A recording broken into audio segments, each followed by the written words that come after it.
Hello and welcome to On Point. I'm Jackie Wawee. Proposition 64, the Marijuana Legalization Initiative, will be on the November ballot here in California. If this proposition passes, recreational use of marijuana for adults aged 21 years or older will be legal. 25 states have legalized marijuana, but only 4 have legalized it for recreational use. During its first year, Colorado collected more than $53 million in tax revenue from recreational marijuana sales, and supporters of the California measure estimate over $1 billion in revenue annually. CSUN economics professor Dennis Halkousis says California can also benefit from this legally. Think about how much the police could do if they didn't have to deal with marijuana. They could use those same resources to focus on more serious crimes. Supporters of the proposition have raised over $18 million in contributions, while the opponents have raised only about $800,000. A group called Marijuana Majority estimates police make pot-related arrests in America every 49 seconds. The Public Policy Institute of California says 60% of California voters favor Prop 64. Some CSUN students agree. I would vote yes, mainly because it would just help our economy in general by taxing a lot of the marijuana use. But I am against it, is that because it's going to be more accessible to the public, that it's going to be accessible to kids. It could be bad for you, but it's not as bad as other drugs that are out here. So, I will vote yes for it. So with the support for Prop 64, how is California preparing for it? On Point's Thomas Gallegos has more on the story. Thank you, Jackie, and welcome to our On Point panelists. Today we have Garden Secrets medical marijuana dispensary owner, Tommy Amady.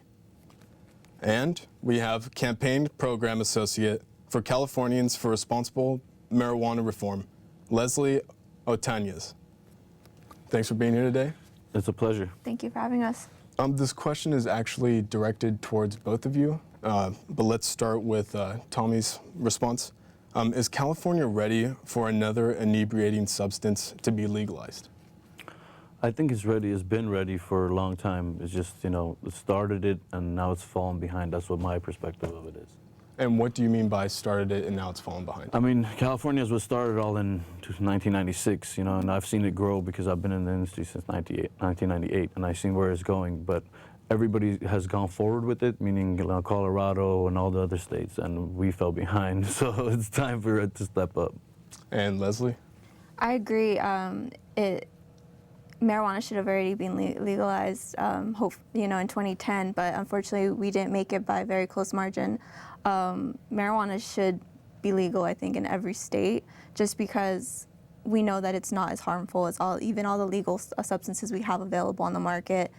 People are criminalized for this plant, which is unnecessary. I think blacks are, 5 times the rate being arrested, and Latinos are being arrested 2 times the rate, which is probably much, much higher in California because we get classified as white oftentimes. There is no really consistent way to classify. It's determined white or black. So our communities are being criminalized. We know the war on drugs is very harmful. It's just a matter of time that we need to do this. Not to say that it's inevitable. It's going to take a lot of time. Whether this Proposition 64, the Adult Use of Marijuana Act, passes, it's going to be an ongoing process, how the implementation will look like, how to get the other states on board. All that's, it's not going to, prohibition isn't going to just end from one day to the next. This is just the beginning. True. Now, in 2010, a marijuana legalization initiative lost by 7 percentage points. Why did this initiative fail? The initiative failed because, to tell you the truth, I think most people thought if they didn't vote, it wouldn't matter. You know what I mean? They thought if I don't vote, it's just one person. Now everybody's realizing that they need to get up and go vote for it. And I have a really strong feeling it's going to pass. And Leslie? This is a great question. 2010 was a time where we didn't know what regulation should look like. We didn't know a lot. We're still learning. This was uncharted territory, essentially. So, The measure was not very long. It was just barely a skeleton, if anything, and I think you had a lot of people who were really unsure whether they should support it or not, regardless of where they were. Even marijuana activists were even hesitant with legalization as well. So, once the other states passed, it gave a lot of people and states more confidence. So I think, despite that it didn't pass, it was so necessary for all the rest of the states. It really led the way. And yes, their polling looks really good, so I'm really happy about that. 60 and up currently. What do you think has contributed to this change in polling that we're seeing? You mean like the shift in the public opinion towards legalization? The shift in really the people that are going to be passing or not passing this proposition. Since 2010, we've seen a huge shift in public support, not just in California, but nationally, towards legalization. And I think it has a lot to do with the success in other states, seeing that the sky didn't fall. The use among youth has been stable since then. It's actually lower than national averages. Seeing that crime didn't increase, it wasn't so bad. Now it's not up to speculation like, if we legalize it, then everyone's going to use it. It's going to be everywhere. No, well, now you have examples that didn't happen. Now you see that it's accessible to people who need it medically. You're fighting that stigma each and every time you legalize in a state. So I think we're making really great progress, and people are finally on board that that the use of marijuana is actually not as harmful as the policies that have been implemented in place to prohibit it. In short ways, basically everybody's eyes are opening more, you know what I mean? Mm-hmm. It's just, it's not something what people say it is, you know what I mean? People say the gateway drug, all that. It is actually a medicine, and actual people use it for medicine. I have a friend that got cured from cancer from using marijuana, so I believe in it strongly. And if you could go more specifically into that story as much as you could, how did your friend benefit from this? He went to, this was actually 3 months ago, he went to the doctor. The doctor told him that he had some sort of cancer, which I don't want to say what type it is, but he told me he had some sort of cancer, and then he let me know. And then I talked to his doctor about using CBDs and THC and all that, the whole thing, and he said I wouldn't stop him from doing it. So I gave him a bunch of CBD medications that we carry, only CBD, non-psychedelical. We gave him lots of, different types of stuff that we thought would be good fit for what he was going through. He couldn't sleep, he couldn't eat, he was just losing weight, he had anxiety all the time. So after using for about 3 months, he had another checkup for the doctor so they could start chemo and everything. He went back to the doctor, true story, went back to the doctor, they did a whole MRI, CAT scan, whatever, CT scan, whatever they have to do, and they said we don't see the cancer cells anymore. So whatever you're doing, keep doing it. That's great. That's amazing. I mean, it's true. I talked to him the other day, and he was just so happy about it. He said, before that, he never smoked marijuana. And now he's saying, I'm never going to stop smoking marijuana if it's going to keep me healthy. Well, let's continue on the subject of medical marijuana. What drove you towards pursuing a career in marijuana? Well, it's just, I've always in my life liked to help people out, you know what I mean? So when I started, I didn't know anything about it. I had to learn from people, but I taught myself mostly. And I like to learn about the specific strains, the specific things. I like to deal with patients, making people feel better kind of makes me feel better. You know what I mean? It just makes me feel better about myself. So I learned about every single thing that we had at the shop, and I grew on being a consultant and consulting people and so on and so on. So I just ended up staying in the industry. And would you say that being in the medical marijuana industry is good economically for investors and for owners and operators? I would say it's great. It's great, especially if it goes recreational. I mean, things are going to change, but I think it's great. And if you don't mind me asking, do you yourself smoke? Yeah. And would that be medically or recreationally? Medically, for anxiety and back and foot pain. And how could Prop 64 affect your business as a medical marijuana shop owner and operator? I don't think it's going to affect it. I don't think I think it will be even better. You know what I mean? I think because from what I've heard in other states when they went legalized, people that were actually not smoking, they started smoking. One of the states went up 40% of the non-smokers started smoking, and I seen this ad on the news on the internet that the company that was making narcotic, like basic not narcotic but legal narcotic like Norcos and all kinds of those painkillers, you know, that people really get sick off of, are kind of mad at where this is going because a lot of people are switching from those medications to marijuana now, and they're stopping that, and these businesses are losing money. You know what I mean? So they're really really ticked off about it, but hey, it's the better way to go, you know. Instead of ruining your stomach, you're ruining your whole body. You know, you can't concentrate, you get zoned out. It's just very bad for you. You ruin your life, your family, your marriage. But marijuana just makes you chill out, relax, and do your thing while you're getting a benefit from it. And would you have any advice for college students looking to pursue a career in medical marijuana? Yeah, I mean, I would say, you know, do your homework before you get into it.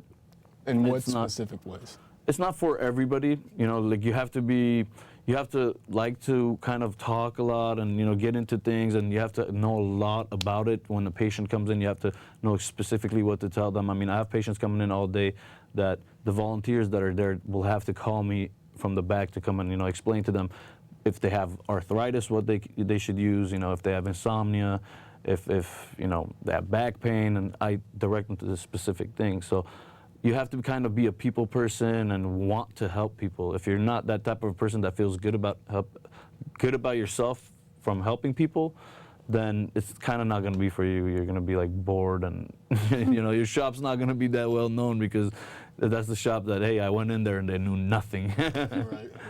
Now, what would you say are the usual complaints or health complaints that you see from patients coming into your medical marijuana dispensary? Usual complaints, we have people that have cancer, they're terminally ill, diabetes, arthritis, multiple sclerosis. There is people that use it for recreational use, but they tell us that it's for, you know, for their health. And I believe so, because even if you're using it as recreational, it's like there's so much going on that your mind is kind of everywhere, all over the place. You know, everybody's all stressed out. All Californians are like stressed out about work, about their job, about, you know, their, you know, everything, family-wise. But when you smoke, it kind of calms you down. You know, like if you're stressed out about something, you still worry about it, but not to that point that it'll kind of drive you crazy or give you a heart attack. You know what I mean? I mean, I'm not saying exactly you'll get a heart attack. I don't know about that part, but I'm just saying it keeps you more calm. You know, you stress out too much, you live a shorter life. You know, but when you're calm and relaxed and you're being helped in the way you're supposed to, then I'm pretty sure you have a longer, better life. And Leslie, this question is directed towards you. What is Californians for Responsible Marijuana Reform advocating? So we're the campaign to get this measure passed, Prop 64. Like I mentioned earlier, we're a complementary campaign. We have an official Sacramento campaign, the Let's Get It Right. So they're based in Sacramento in the NorCal region, and we're based in the SoCal region. So that's our target, and we target various different groups. So one being Latinos, Black community, faith-based, formerly incarcerated, marijuana activists, and in the industry, and millennials. So those are our target groups that we're trying to reach out and get them educated on our measure, and then making a very informed decision on what they feel is the right move from there. I'm not sure if that answered your question. Definitely. Okay. What side effects on the medical marijuana industry do you believe Prop 64 will impose, Leslie? I don't think it'll have any side effects. It's actually building on the current medical framework that we have right now. The Medical Cannabis Regulation Safety Act legalized medical, well, it didn't legalize it. It began the regulation component of that because it's already been legal, like he said. So that passed last year, and now they're in the process of developing the specific regulations, and then it just complements that framework. It uses the same department, agencies, all within, the same statewide ones. It'll just add on into anything. Nothing's going to conflict. There are some variations, of course, with the measure, a little bit more protections for medical marijuana patients. We make sure that, if they have a medical, if they're using medically, that they're not going to be persecuted because or having their parenting rights infringed. They're going to have more anonymity, so they're not going to be. I believe it's going to be like a number-based system instead of having to provide your name. So we're hoping to have something like that, and it overall just strengthens all 215 rights that they previously already had already. Like we have the statewide protection for home grow, so meaning even for medical or non-medical use, regardless of how you're using it, you're able to grow 6 plants in your home across the state, which we didn't have before. So we made sure that we got that, which is great. Localities can ban outside, but not if it's an enclosed structure. So you're still protected from there. But localities can essentially decide to opt in if they want to allow outdoor grow. But overall, there's huge protections for the medical marijuana community, for youth, for various different groups. Now, sticking on that subject of youth, the California State Official Voter Information Guide says Prop 64 could lift the 45-year ban on smoking ads airing to millions of children and teen viewers. Could these marijuana advertisements expose children to edibles, open celebrity endorsements, possibly giving teens more pressure to experiment with pot? There won't be actually any advertising because advertising is under federal law, so we can't actually trump federal law. So you don't believe we'll see any advertising on the same scale as alcohol? We're not allowed to. Not in any state. With legalization, we're not allowed to trump federal law. We're only restricted to what we can do statewide. So there won't be advertising. There won't be any products that are attractive to kids. So it's unlike Colorado in the sense of we won't be, allowing gummies or anything. Everything will be strictly packaged, labeled, controlled from the process that it's grown from the seed to the sale. Everything's going to be tracked, traced. The strictest regulations that we have in any state. Beyond Colorado, all those much more strict. Now, we've seen a few examples over the year of edibles gone wrong, if you will, in Colorado. Do you believe that California is gearing up to have more specific regulations on packaging and edible products? The packaging, they're going to have specific requirements that they have to be. They're going to be like standard size bags. They have to be opaque, so transparent. They have to be labeled. You have to know the contents, so, I'm sure you probably, you're more familiar with that part than I am. Yeah. Exactly, the contents, how potent it is, everything like that. And there's going to be zoning requirements too, whether it's a non-medical or medical businesses, that's up to the locality to determine how far they need to be from a certain, youth center or school. From my understanding, it's about 600 to 1,000 feet.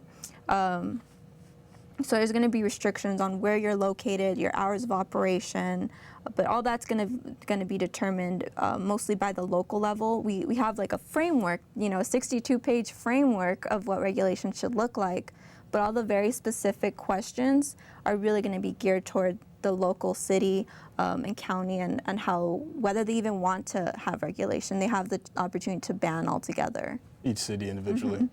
Ban businesses. Now let's talk economics. Leslie, this might be geared more towards you, but both Tom, you can jump in if you want. Sure. What government entity will regulate the pot industry and collect and distribute money collected through marijuana taxation if it does become recreational? That's a huge question. I don't remember all the specifics. There's so many, but we're looking at about. I don't know if I should start with taxes or revenue. So we're looking at about 25% statewide tax. Those who have previously been medical patients are going to continue having protections, and so they'll be able to be exempt from that sales tax. And then local jurisdictions can add additional tax to their regulation, I guess, already. Except we are concerned with that because if you have it too high, then you still have your illicit market, like we saw in Washington. It was beyond 35% tax, and so people are still gonna, try to find the most affordable way to get their medicine or however they want to use. So that's what the taxes look like. And then you're looking at $1 billion industry of revenue. So how is that going to be divided up? So we have different parts that are broken down from the top that are required, and then you have your bottom remaining pieces of revenue. So you have, sometimes I get mixed up, but you have, I believe, let me make sure because sometimes I mix them up. We have $3 million that's going to DUI protocol development, so that's going to go to California Highway Patrol. And then we have you have $10 million that's going for research on legalization, and then I believe we have $2 million going to UCSD to help research medical marijuana, because we know that that's still there's still so much that we could gain from learning about, you know, the potential benefits. And then what else we have? Obviously, our biggest win that I think is unprecedented, and compared to all the other states, we have a $50 million reinvestment fund that will go to communities previously harmed by the war on drugs.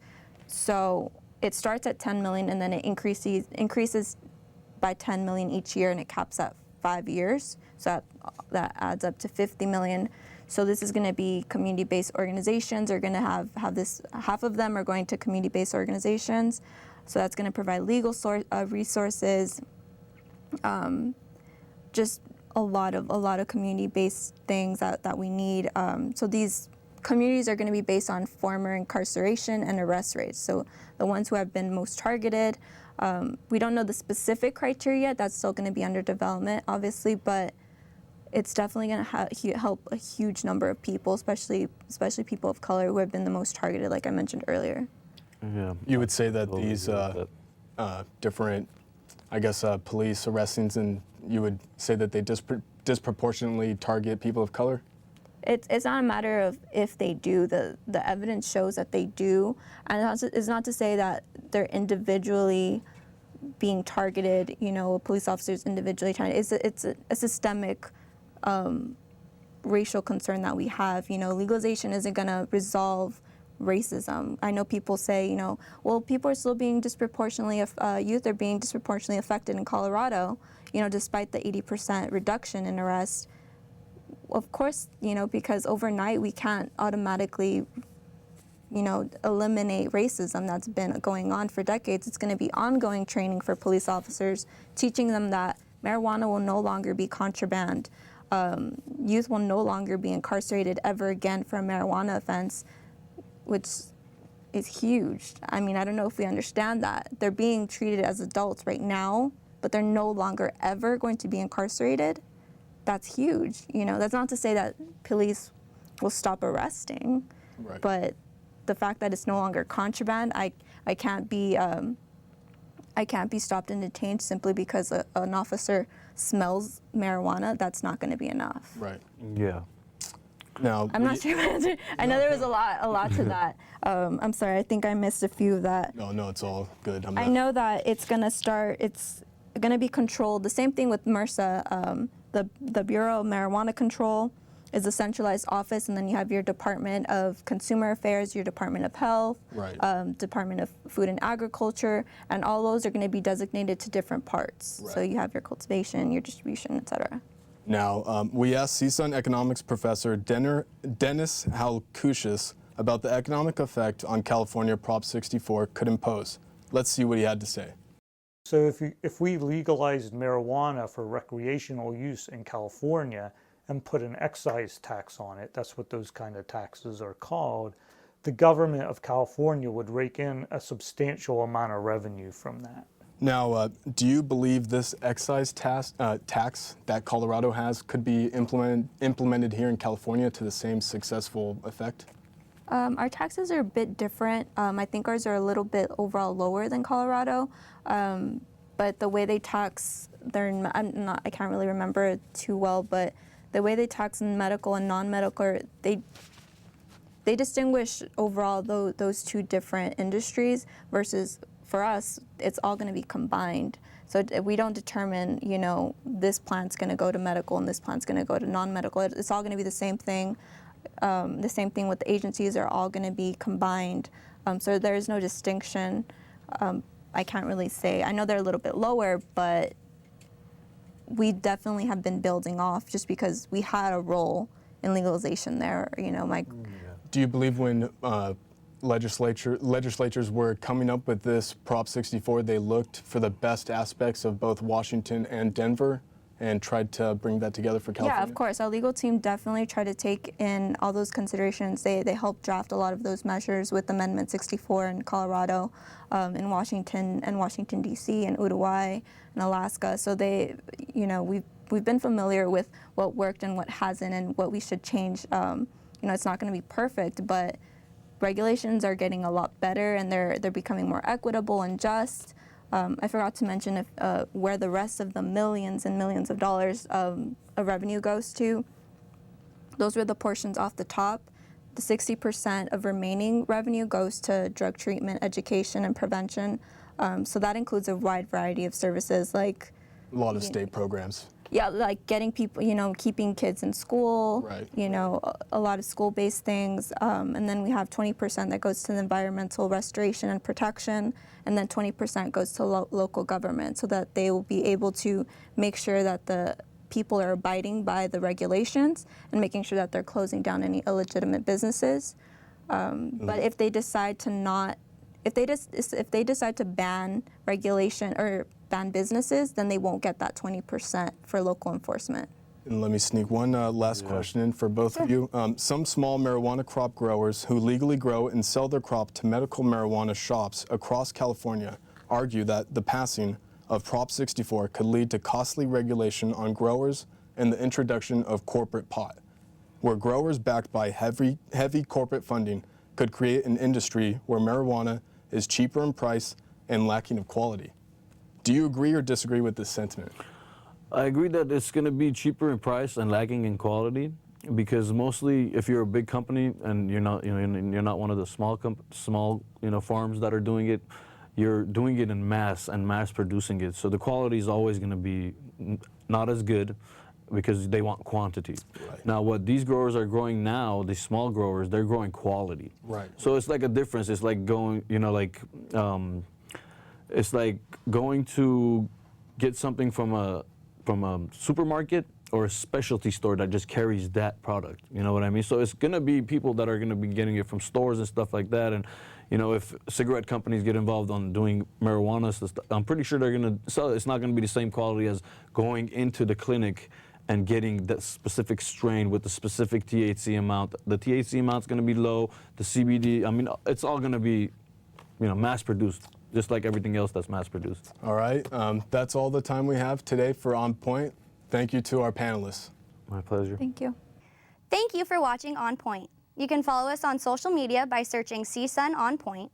You can watch us on LA 36 Sunday mornings at 11:30. You can listen on KCSN 88.5 FM, also on Sunday mornings at 5:30.